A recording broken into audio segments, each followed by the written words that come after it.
जय श्री हरे कृष्णा। आप सभी की सारी मनोकामनाएं श्री हरि पूर्ण करें। शर्तिला एकादशी श्री विष्णु जी को अति प्रिय है। इस दिन भगवान विष्णु जी को समर्पित पूजा अर्चना व व्रत करना चाहिए। सभी दुखों और दुर्भाग्यों को दूर करने के लिए भक्त यह व्रत रख सकते हैं। शर्तिला एकादशी को तिलदा एकादशी भी कहा जाता है। इस दिन तिल का प्रयोग 6 प्रकार से किया जाता है। इस दिन तिलों का दान करना बेहद ही शुभ रहता है। शर्तिला एकादशी के प्रभाव से व्यक्ति के सभी बुरे कर्म समाप्त होते हैं। जो भक्त इस दिन 6 प्रकार से तिलों का प्रयोग करते हैं उन्हें धन की कभी कमी नहीं होती और उनके कष्ट हमेशा के लिए दूर होते हैं। साल 2024 में शर्तिला एकादशी का व्रत 6 फरवरी दिन मंगलवार को रखा जाएगा। एकादशी तिथि प्रारंभ होगी 5 फरवरी दिन सोमवार शाम 5:24 से। एकादशी तिथि समाप्त होगी 6 फरवरी मंगलवार शाम 4:07 पर। द्वादशी तिथि प्रारंभ होगी 6 फरवरी दिन मंगलवार शाम 4:05 से। द्वादशी तिथि समाप्त होगी 7 फरवरी दिन बुधवार दोपहर 2:02 तक।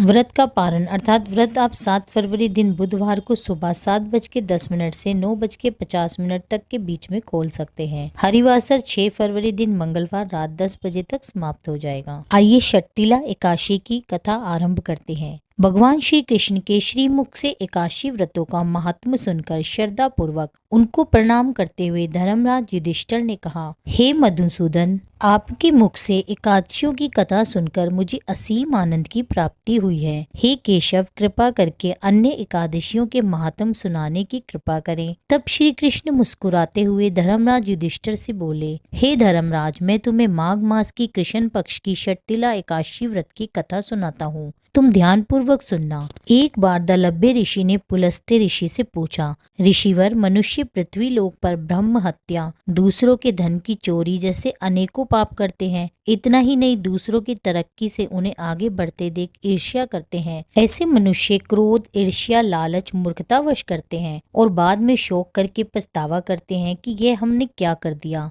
हे मुनिवर, ऐसे मनुष्यों को नरक से बचाने का क्या उपाय है?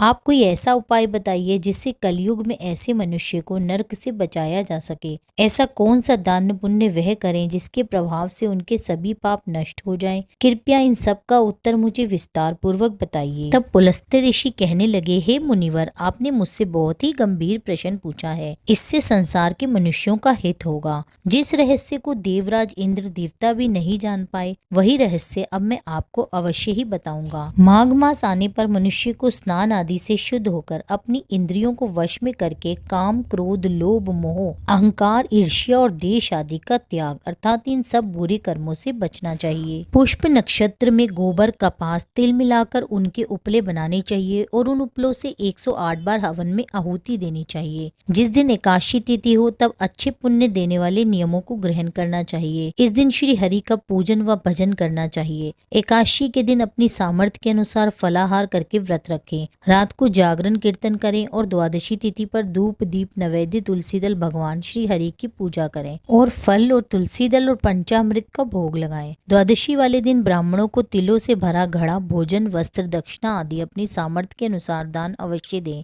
इस प्रकार मनुष्य जितने तिलों का दान करता है उतने ही वर्ष स्वर्ग में निवास करता है। इस दिन 6 प्रकार के तिलों का दान करने से ही इसका नाम शर्तिला एकादशी पड़ा। पहला है तिलों से स्नान, दूसरा है तिलों का उपटन लगाना, तीसरा है तिलों से हवन, चौथा तिलों से तर्पण, पांचवा तिलों का भोजन और छठा तिलों का दान। इस प्रकार 6 प्रकार के तिलों के प्रयोग से मनुष्य के सभी पाप नष्ट हो जाते हैं। ऐसा कहकर पुलस्त्य ऋषि ने कहा, अब मैं शर्तिला एकादशी की कथा सुनाता हूँ। एक समय नारद जी भगवान श्री हरि से शर्तिला एकादशी का महात्म पूछने लगे और कहने लगे, प्रभु आप मेरा प्रणाम स्वीकार करें। नारायण नारायण करते हुए नारद जी बोले, हे प्रभु, शर्तिला एकादशी के व्रत करने का क्या पुण्य फल मिलता है? इसकी कथा मुझे सुनाने की कृपा करें। नारद जी की ऐसी प्रार्थना सुनकर श्री हरि कहने लगे, हे नारद, मैं तुम्हें प्रत्यक्ष देखा हुआ वृतांत सुनाता हूँ, ध्यान पूर्वक सुनो। बहुत समय पहले पृथ्वी लोक पर एक ब्राह्मणी रहा करती थी। वे सदा ही व्रत किया करती थी। एक समय वे पूरे 1 मास तक उपवास करती रही, जिससे उसका शरीर बहुत कमजोर हो गया।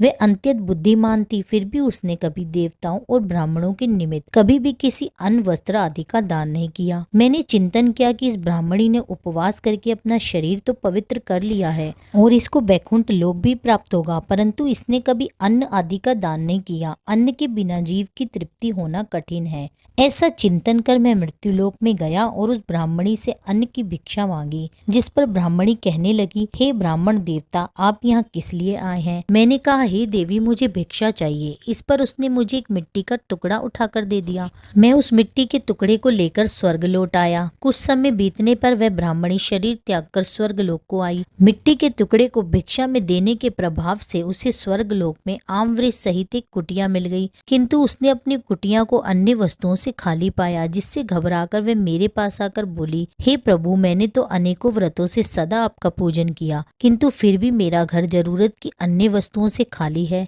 इसका क्या कारण है प्रभु? तब भगवान बोले, हे ब्राह्मणी, तुम अपने घर जाओ। जब देव स्त्रियां तुम्हें देखने आए तब तुम उनसे शर्तिला एकादशी व्रत का महात्म और उसका विधान पूछना। जब तक वह तुम्हें ना बताएं तब तक तुम द्वार मत खोलना। भगवान के ऐसे वचन सुनकर वह अपने घर को लौट गई और जब देव स्त्रियां आई और उससे द्वार खोलने के लिए कहने लगी, तब ब्राह्मणी ने कहा, अगर आप मुझे देखने आई हैं तो पहले मुझे शर्तिला एकादशी का महात्म बताइए। तब उनमें से एक देव स्त्री ने कहा, यदि तुम्हारी ऐसी ही इच्छा है तो ध्यान पूर्वक सुनो, मैं एकादशी व्रत और उसका महात्म विधान सहित बताती हूँ। जब उस देव स्त्री ने शर्तिला एकादशी का महात्म सुना दिया तब उस ब्राह्मणी ने भी द्वार खोल दिया। देव स्त्री ने ब्राह्मणी को सभी स्त्रियों से अलग पाया। उस ब्राह्मणी ने स्त्रियों के कहे अनुसार फिर शर्तिला एकादशी का उपवास किया, जिसके पुण्य प्रभाव से उसका घर धन धान्य से भर गया। अतः हे धर्मराज, मनुष्यों को अज्ञान को त्याग कर शर्तिला एकादशी का उपवास अवश्य ही रखना चाहिए। इस एकादशी व्रत को करने से मनुष्य के जन्मों जन्मांतर निरोगी काया प्राप्त होती है। इस उपवास को करने से मनुष्य के समस्त पाप नष्ट हो जाते हैं। इस दिन व्रत रखने से जहाँ शारीरिक पवित्रता और निरोगता प्राप्त होती है, वहीं अन्न तिल आदि का दान करने से धन धान्य में बढ़ोतरी होती है। ऐसा माना जाता है कि जो मनुष्य अपने जीवन में जिस जिस वस्तु का दान करता है, शरीर त्यागने के बाद उसे फल भी उसी प्रकार से मिलता है। इसलिए हमें अपनी सामर्थ्य के अनुसार इस दिन दान पुण्य अवश्य करना चाहिए। कहा जाता है, बिना दान पुण्य के धार्मिक कार्य व्यर्थ हैं। उम्मीद करती हूँ मेरे द्वारा दी गई जानकारी आपको पसंद आई होगी। वीडियो अच्छी लगी हो तो चैनल को कृपया सब्सक्राइब करिए,